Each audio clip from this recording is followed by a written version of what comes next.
So, Infosys is coming to college. अभी तक मैं आपको अगर बताऊं इन्फोसिस के बारे में कि मुझे क्या पता है या फिर हम इसकी प्रिपरेशन कैसे करेंगे, तो मैं आपको बता दूं। देखो, इन्फोसिस क्या है। इन्फोसिस एक आईटी सर्विस प्रोवाइडर है। तो ये क्या होता है कि आईटी सर्विस प्रोवाइड करती है डिफरेंट कंपनीज को। जैसे कि एक एग्जांपल के लिए लेते हैं कि एक बैंक है, ठीक है।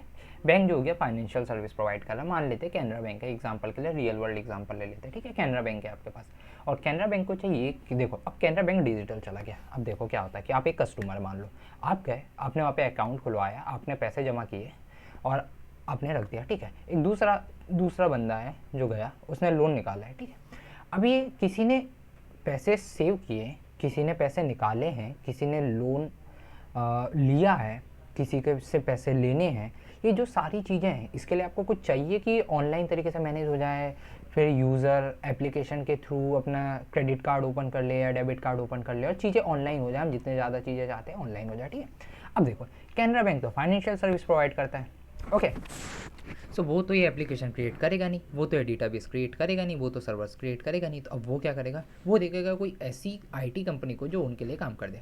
फिर वो जाएगा आईटी कंपनी के पास, वो बोलेगा देखो साहब, हमारे पास ये काम है और हमको नहीं पता इसका सॉल्यूशन कैसे करना है। तो आईटी सर्विस बोलेगी अरे थैंक यू सो मच, हमको एक क्लाइंट मिल गया। हम बोलेंगे आओ, हम आपको बना के दे रहे हैं सारी चीज़ें। आपके बेयर मेटल होगा या क्लाउड पे स्टोरेज होंगी, चीज़ें कहाँ पे स्टोर होगी, सिक्योरिटी वाली क्या प्रॉब्लम होगी, वो सारी चीज़ें हम आपको करके दे देंगे। तो इस टाइप का काम क्या करती है, इन्फोसिस करती है। आईटी सर्विस कंपनी हमारे इंडिया में जनरली आईटी सर्विस कंपनियाँ ही हैं। टीसीएस ले लो, इन्फोसिस ले लो, एचसीएल ले लो, आप विप्रो ले लो, टेक महिंद्रा ले लो, आप जोहो ले लो। Zoho is an product based company, तो उसको अलग कर देते हैं। बाकी जो ये सारी company IT service based company है, तो ये आ रही है मेरे कॉलेज में, जहाँ पे मैं चाहता हूँ कि इसमें मेरा सिलेक्शन हो जाए। इसमें अब ये 3 पोजीशन क्या रही है। पहले आ रही सिस्टम इंजीनियर, दूसरा आ रही थोड़ी स्पेशलाइज प्रोग्राम, जो थर्ड वाला है वो स्पेशलाइज प्रोग्राम के लिए बीच का भी एक कुछ है, ओके।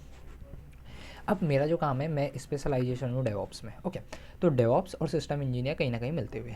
जो डेवॉप्स है वो बेसिकली मिक्सचर है और 5-6 फील्डों का।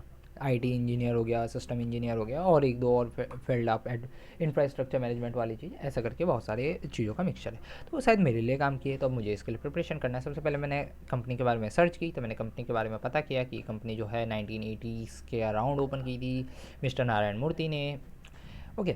और आज ये कंपनी है अराउंड $19 बिलियन की वैल्यूएशन के साथ, ओके। और इसका मार्केट कैपिटलाइजेशन है $70 बिलियन का, इसका मतलब। और ये इंडिया की पहली ऐसी कंपनी जो नैस्डैक, जो कि यूएस का एक शेयर मार्केट, जैसे कि हमारे इंडिया में बीएसई है, बॉम्बे स्टॉक एक्सचेंज, वैसे ही वहाँ पे नैस्डैक है।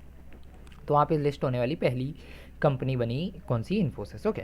तो अब इसकी प्रिपरेशन के लिए हमको सबसे पहले देखना पड़ेगा कि इसकी प्रोसीजर क्या है। प्लेसमेंट के लिए रिक्रूटमेंट करते कैसे। तो मैंने चेक किया कि ये सबसे पहले जो करते हैं वो करते हैं एप्टीट्यूड राउंड लेते हैं, उसी में कुछ कोडिंग राउंड होते हैं। उसके बाद जो सेकंड स्टेप होता है उसमें different interviews, HR rounds, technical round, वो सारे राउंड होते हैं।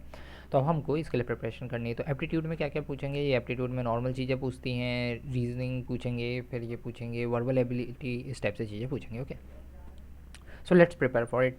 हम धीरे धीरे पता करेंगे चैट जीपीटी से हम कैसे कर सकते हैं। हम इंटरव्यू की भी तैयारी करेंगे, लेकिन और हम कोर सब्जेक्ट भी पढ़ेंगे, हम डीबीएमएस वगैरह भी पढ़ेंगे। अभी तक हमने ऊप्स पढ़ा हुआ है, अभी तक हमने थोड़ी बहुत प्रोग्रामिंग में एरेस हमने कवर किया है, स्ट्रिंग्स हमने कवर किया है, लिंक लिस्ट हमने कवर किया है, हमने ऊप्स पढ़ लिया।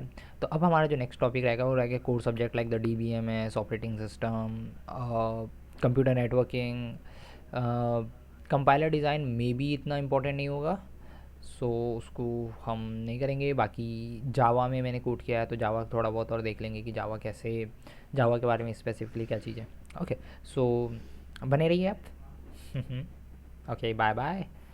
मैं इसे पॉज कर लेता हूँ।